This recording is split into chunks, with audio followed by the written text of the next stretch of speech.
Eu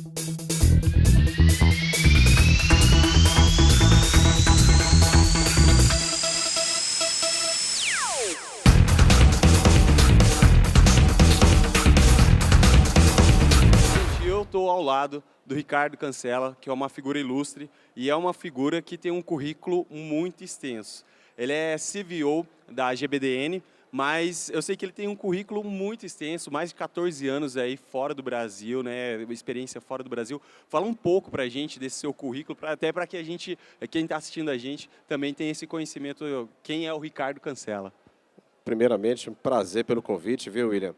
E ao Walter Longo, a direção, ao Flávio, sensacional o evento, tá? Vamos fazer um resumo em 3 etapas, para não prolongar, né? Eu fui executivo de grandes empresas como Digital, Compaq, IBM e HP durante muito tempo. Foram 14 anos, foram 14 países que eu residi através disso, morando em Amazônia e tudo mais.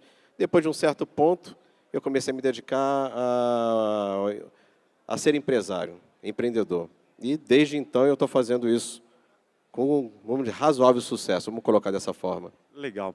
Ricardo, e a gente está aqui nesse evento, né, falando sobre o futuro, e você é uma pessoa que tem essa possibilidade, tem essa autonomia em falar de futuro, né? E eu queria perguntar para você o seguinte, na sua opinião, a evolução humana, tá, ela está cada vez mais rápida? Você acredita que isso está se desenvolvendo muito rápido, a evolução humana?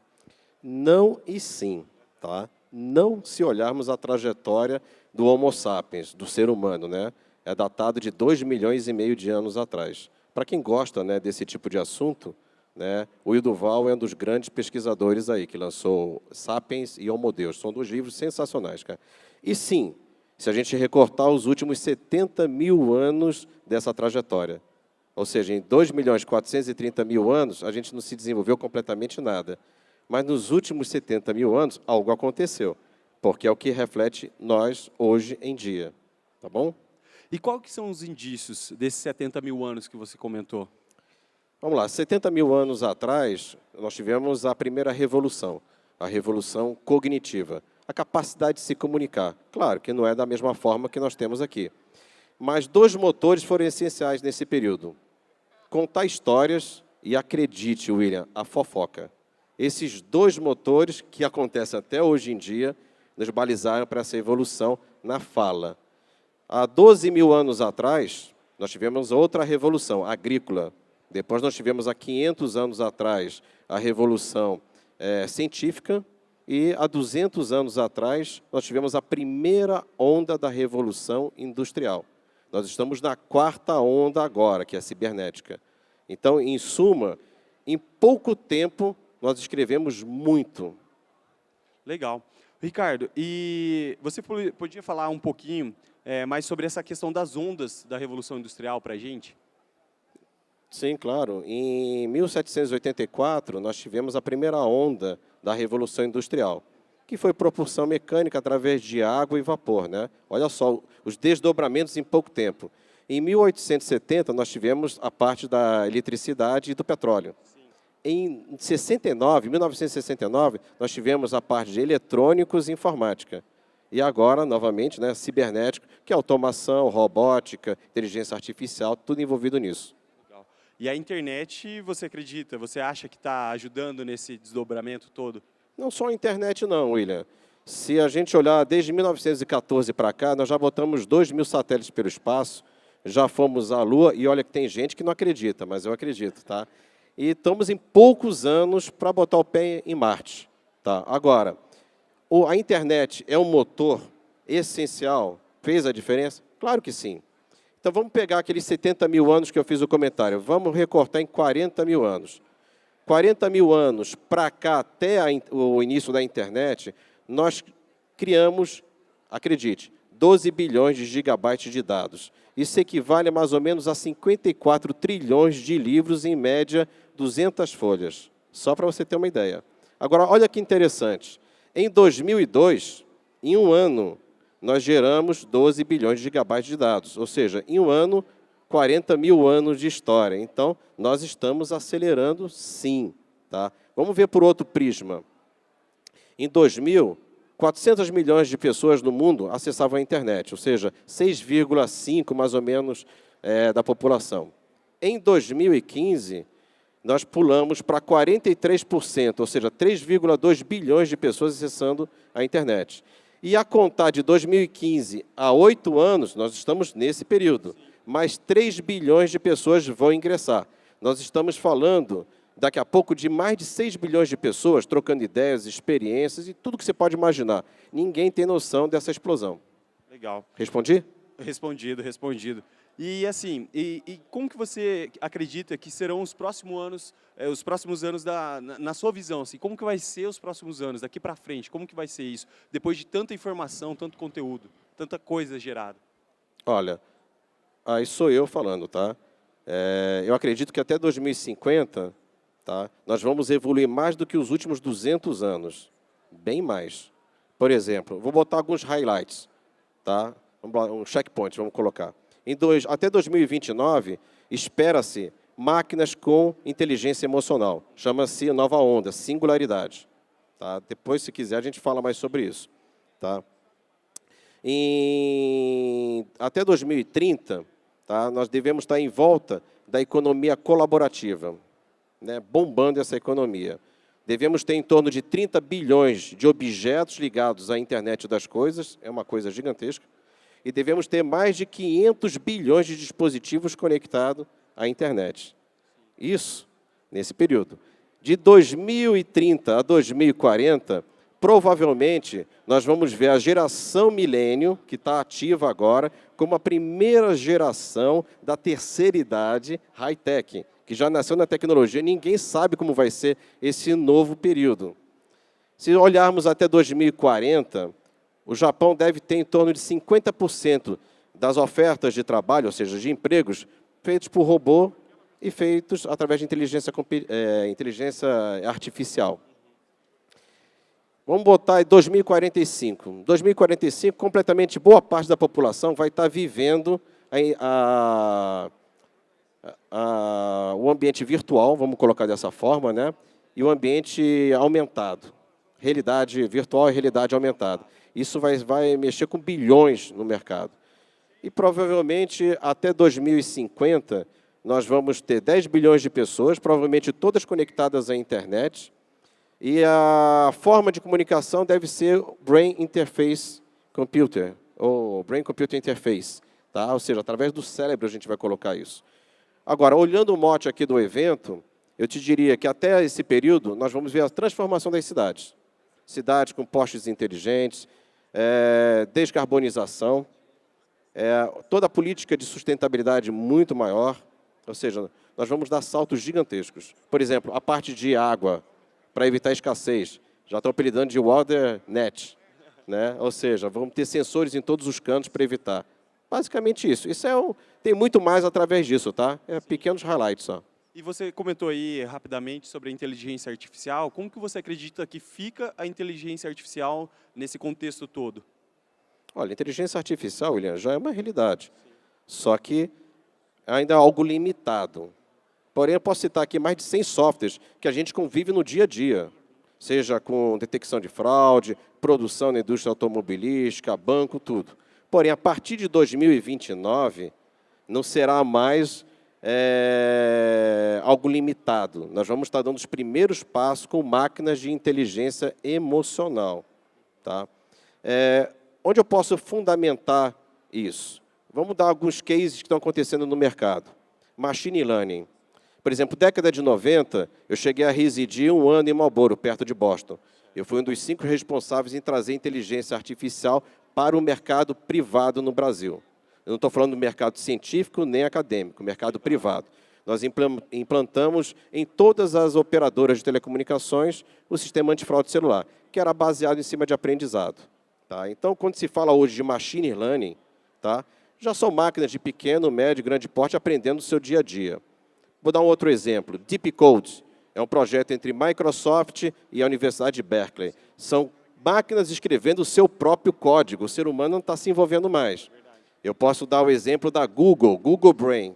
Tá? Ele tem o efeito paternidade. São códigos que estão criando códigos e ensinando o que eles já aprenderam como se fossem filhos. Está acontecendo. Projeto da IBM. ela criou 500 neurônios em laboratório. A Intel está para lançar o processador quântico. Imagina um salto disso, né? Para ter uma noção, o cérebro humano tem em torno de 85 a 90 bilhões de neurônios. 500 em laboratório para 90 bilhões é questão de tempo. E existe um projeto em paralelo, que da mesma forma que foi o genoma, está para decifrar o nosso cérebro. Ou seja, até 2050, provavelmente a gente vai ver um cérebro artificial compatível ao humano em androides que vão viver no nosso dia a dia. Parece loucura? Não é, é verdade. Tá? Isso eu posso caracterizar em relação a outros lançamentos. A indústria está lançando uma pele sintética chamada Furber, para ficar parecido com a nossa. A Boston Dynamics está criando movimentos, ou seja, robôs que correm, dão cambalhota, fazem tudo. A Google e a IBM estão trabalhando muito em computação cognitiva, fala em relação a isso. A Mobileye, que foi comprada pela Intel, né, por 15,3 bilhões, ela está trabalhando em cima de reconhecimento de padrões, ou seja, a visão. Ou seja, tudo está sendo preparado para que a gente tenha um protótipo de algo parecido com o ser humano, convivendo nessa relação, vamos dizer assim, um novo milênio de homens e máquinas. Não vão ser máquinas ali e homens ali. Vai estar tudo misturado. É a minha visão. Legal, Ricardo. E esse é um futuro que realmente, como você disse, não é difícil de acontecer. Mas você acredita que a inteligência artificial pode trazer algum tipo de risco? Risco? Sim, claro. As máquinas, tá, hoje, elas trabalham muito na resolução de problemas, lógica, na geração de conhecimento e na operação de várias atividades que vão substituir naturalmente o homem, que são repetitivas. Tá? Porém, isso é hoje. Até 2029, com a singularidade, provavelmente nós vamos ver as primeiras máquinas com inteligência emocional. Quando a gente entra no âmbito emocional, olha o ser humano, nada é previsível. Vou dar 3 exemplos. Bill Gates, Stephen Hawking e Elon Musk.